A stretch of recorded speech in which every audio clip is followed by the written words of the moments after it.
On a warm morning in August 79 AD, a Roman freedman named Aulus stood in a narrow alley in Pompeii.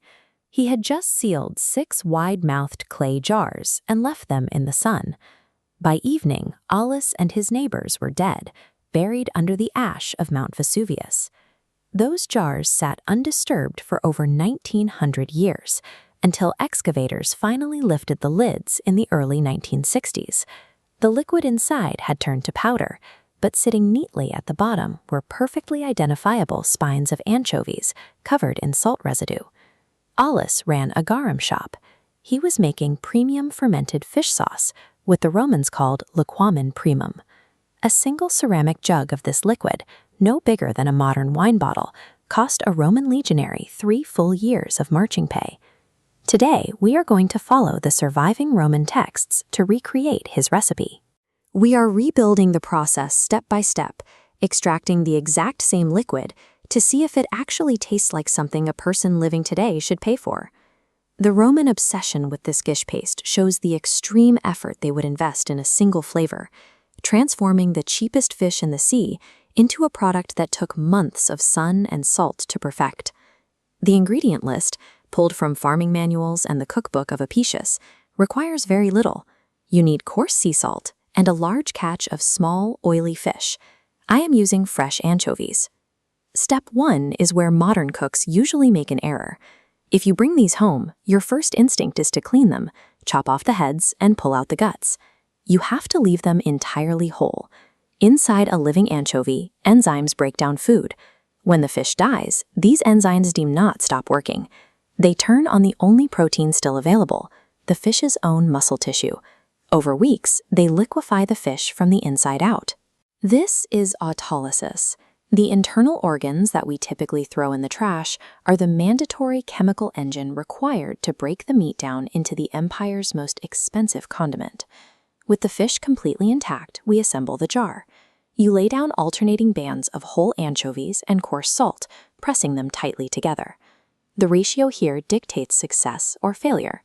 I am using about 1 kilogram of fish to 300 grams of salt. If you use too little salt, the fish simply rot. If you pack in too much, the high salinity puts those digestive enzymes to sleep, and the breakdown stops entirely. We leave the jar in a warm, sunny spot. For the first few days, the salt pulls moisture out of the meat, creating a brackish marsh inside the glass. By day 8, the distinct layers collapse completely into a thick brown slurry. At this point, the smell radiating from the jar is incredibly pungent. The Roman elite bought this sauce by the crate, but they mocked the production process. Pliny the Elder, the great natural historian, described the stuff as a liquor of putrefaction. But if you wait out the smell, you reach a critical milestone. By day 14, the heavy solids sink to form a dense paste at the bottom, which the Romans sold as alec. Above it sits a pool of clear, amber liquid. That top layer is garum. This visually disturbing decay is a highly controlled chemical transformation. The Romans engineered this exact sequence to turn cheap fish into 2 distinct, profitable commodities. When you step out of a modern kitchen and look at the archaeological record, the scale of this operation becomes clear. Across the Mediterranean coast, you find massive complexes of stone vats sunk directly into the floor. These were dedicated coastal factories, processing thousands of cubic meters of fish at a time. The Romans scaled the fermentation of fish 3 centuries before they successfully industrialized concrete. They loaded the resulting liquid into clay amphorae and shipped it across a massive distribution network. Chemical residue from these jars has been pulled from shipwrecks and identified in legionary barracks all the way from the Atlantic to the Euphrates. They produced premium grades for the emperor and watered-down batches for the common foot soldier. Back in our kitchen, it is time to harvest our own batch. I filter the liquid through a piece of fine linen. What drips through is clear, golden, and honey-colored. The pungent, rotting smell from earlier has faded into something sharp, distinct, and intensely savory. The sheer size of that ancient, empire-wide supply chain existed for one specific reason: to meet an overwhelming, universal human demand for the flavor we just strained into this bowl. To see how this actually works as an ingredient, we need to apply it to an authentic first-century recipe. We are making agnellum parthicum, or Parthian lamb. I get a shallow pan extremely hot and sear a piece of lamb. Over that, I add pepper, lovage, finely chopped onion, fresh mint, and a teaspoon of honey thinned with dry sherry to stand in for ancient date wine. Then comes the final step. I take a spoonful of our homemade garum and drop it directly into the pan. As the amber liquid hits the hot metal, it violently erupts into steam. Any lingering, fishy odor completely vanishes the second it hits the heat. Instead, the kitchen is immediately flooded with a rich, mouth-watering aroma. It just smells like a perfectly roasted dinner. This chart shows the concentration of specific molecules across different foods. The massive spike on the right is free glutamate.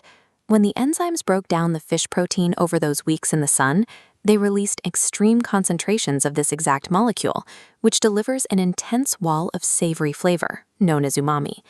The Romans figured out how to extract, bottle, and mass-produce pure umami 2,000 years before modern science even had a word for it. I take the pan off the heat, plate the lamb on a piece of bread, and take a bite. It is genuinely one of the best things I've eaten all year. The garum acts as a deep savory foundation that binds the meat, herbs, and wine together. You simply cannot get this level of complex flavor from plain salt alone. A jar of garum fetched a high price because someone had to wait for it. While anchovies were the cheapest fish in the sea, the fermentation required 9 months of turning jars, monitoring the brine, and exercising the kind of patience that turns a commodity into a luxury. Someone had to do that waiting. Someone like Aulus, packing jars in the summer of 79, who never got the chance to taste his final, perfect batch. If you enjoyed this trip into the kitchens of the past, please consider subscribing to the channel so we can keep preserving food history. Liking the video tells the algorithm that real people care about this kind of research. And if you have a favorite cookbook from before 1900 sitting on your shelf, tell me in the comments so we can track it down for the next recipe. I will see you next week in another sentence.